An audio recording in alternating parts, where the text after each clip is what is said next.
Привет, друзья! Сегодня мы в Нью-Йорке, Квинси, и отправимся в небольшой район, который называется Олд Ховард Бич. Олд Ховард Бич был основан в конце 19 века как курортный городок. Его назвали в честь Джона Ховарда, который в 1664 году купил большую часть земли, на которой сейчас, собственно, и построен этот район. И первые жители, которые сюда заселились, это были фермеры и рыбаки. Ну, а на данный момент район в основном заселен семьями, красивыми домами. Он прилегает на востоке к аэропорту JFK, а на юге граничит с парком Чарльз Мемориал, который является частью более крупного парка Gateway National Recreation Center. И, наверное, с этого парка я начну свой репортаж. Вот так вот выглядит Франц Чарльз Мемориал Парк. Сегодня солнечный день, и отсюда очень хороший вид на самолеты, которые взлетают из JFK.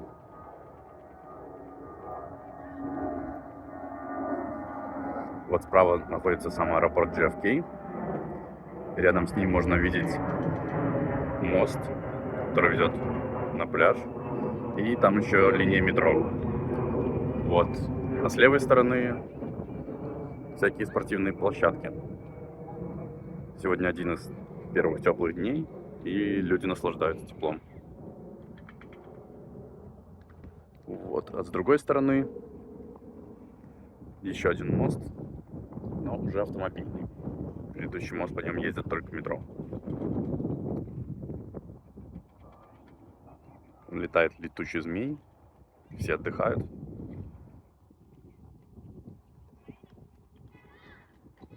Вот так парк выглядит с высоты птичьего полета. Я прошелся вдоль поля и поворачиваю на набережную. С другой стороны парка такой залив. И счастливые обладатели домов могут припарковать свои лодки здесь. Вот. У некоторых даже на заднем дворе, как видно, есть выход, где можно припарковать лодку и подплыть домой, не только приехать. Вот такое прекрасное расположение. Если надо куда-то улететь, пожалуйста, пару метров и аэропорт. Если надо уплыть, можно уплыть. Если уехать, то можно уехать. Вот еще один самолет поднимается в небо.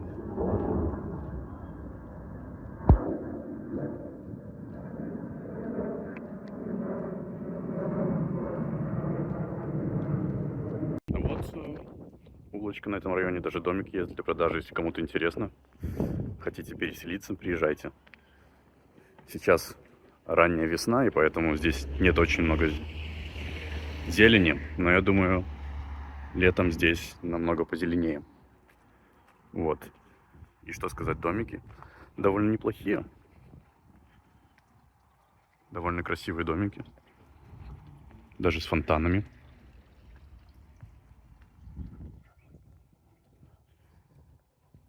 Я вам попозже покажу примерную стоимость домов на этой улице. Ну, я могу сказать, что они точно не дешевые.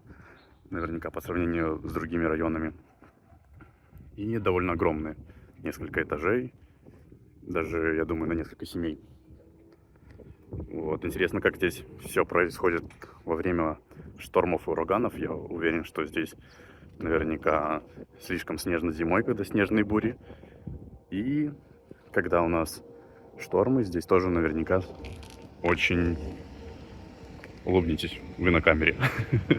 Очень тоже наверняка ветрено, может быть, даже подтапливает.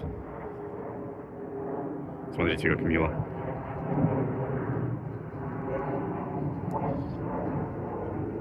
Ну, не сказать, что очень людно. Это место далековато от метро. И поэтому, чтобы здесь жить, надо иметь машину. Или вот, как в этом случае, как минимум 2. Чтобы куда-то доехать, добраться или приехать сюда. Автобусных остановок здесь тоже не видно. Хотя, возможно, в будние дни здесь и ходит автобус, чтобы люди могли отсюда выбраться. Но сейчас я вот не могу наблюдать, по крайней мере, я прошелся по нескольким улочкам, и остановок не видно. Вот такой красивый район. Оказывается, я был неправ. Вот она, автобусная остановка. Автобус Q11 здесь останавливается. Вот, правда, интересно, что ждать автобус надо стоять на траве, скорее всего. Местный почтовый ящик. Вот интересная такая будка. Довольно старая. Но я думаю, она до сих пор работает, чтобы вызвать полицию. Можно вызвать пожарных или полицию. Она подает сигнал, и сюда кто-то приезжает. И, судя по всему, она еще даже подключена и работает. Вот. С другой стороны, дорога упирается в тупик. И из тупика открывается красивый вид на другую часть, назовем это, острова или района. Видите, все загорожено, чтобы никто ночью не въехал. И даже светофор горит красным. Сейчас мы подойдем ближе и посмотрим. Припаркованные лодки.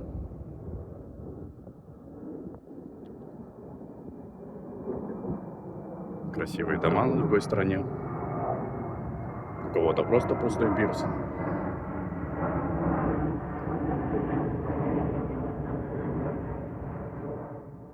А теперь я, пожалуй, пройдусь по обратной улице в сторону парка и покажу вам, как она выглядит. Прогулку, и вот интересная бесплатная библиотека. Можно подойти, положить свою книжку, взять другую, почитать. Вот, и этим люди пользуются. Обычно такое встретишь только в очень хороших районах.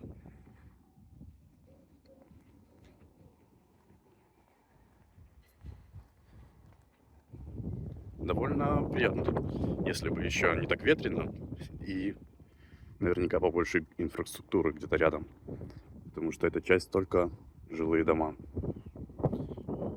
шикарные дома.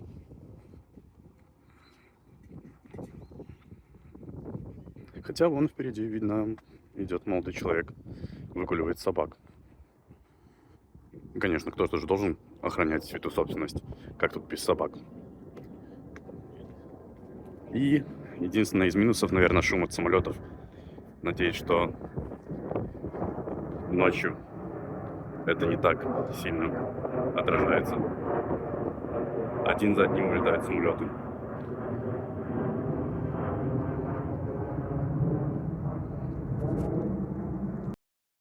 А я тем временем приближаюсь к Чарльз Мемориал парку. Слева от меня стоит очень красивый дом, он стоит $1 миллион. Вот, следующий тоже 1 миллион. Ну вот мы видим после него большой такой дом. Он же стоит немного дешевле, порядка $890 тысяч. Странно, конечно, но кто знает, что внутри. А вот тот самый Франк Чарльз Мемориал парк с другой стороны, со стороны входа.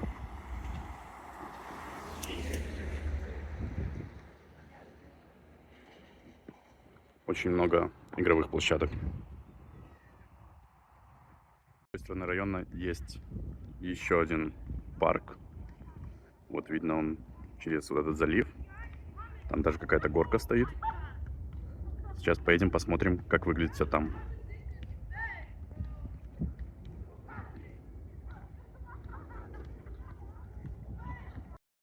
Вот так выглядит вторая часть этого района, которая называется Хамильтон-Бич. Как следует ожидать, это будет какой-то парк и пляж. Но давайте посмотрим, как это будет в реальности.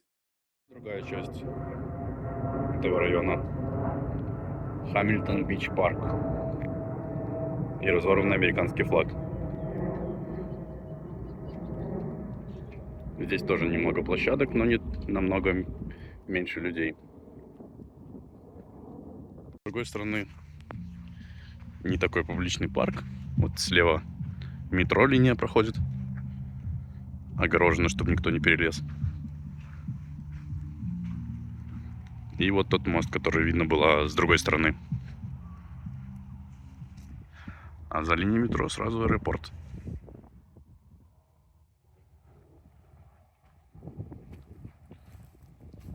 Ну и красивый вид. Закат.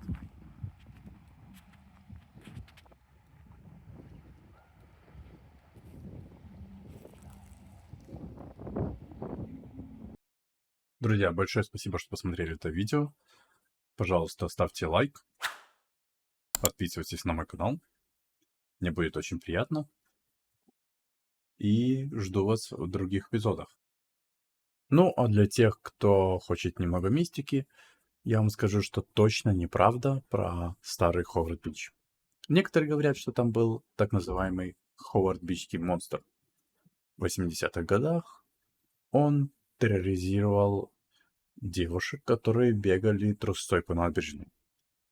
И, как говорят некоторые источники информации, данные о нем до сих пор не установлены. И это неправда.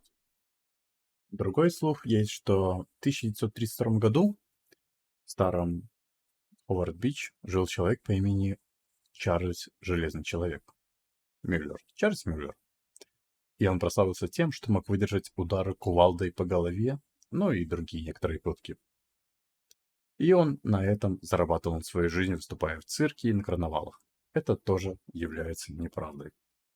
И последний миф — это о том, что в 19 веке в Олд Ховард Бич жил человек по имени Генри Граф Джонсон. Говорят, что он был ростом всего 24 дюйма, что составляет 61 сантиметр, и считался самым маленьким человеком в мире. Говорят, что он много гастролировал по стране, ушел работать в цирк и был очень уникальным и выступал как самый маленький человек в мире. Но такого тоже в жизни не было. Доверяйте только правильным источникам. Спасибо вам, что смотрели мой канал. До новых встреч!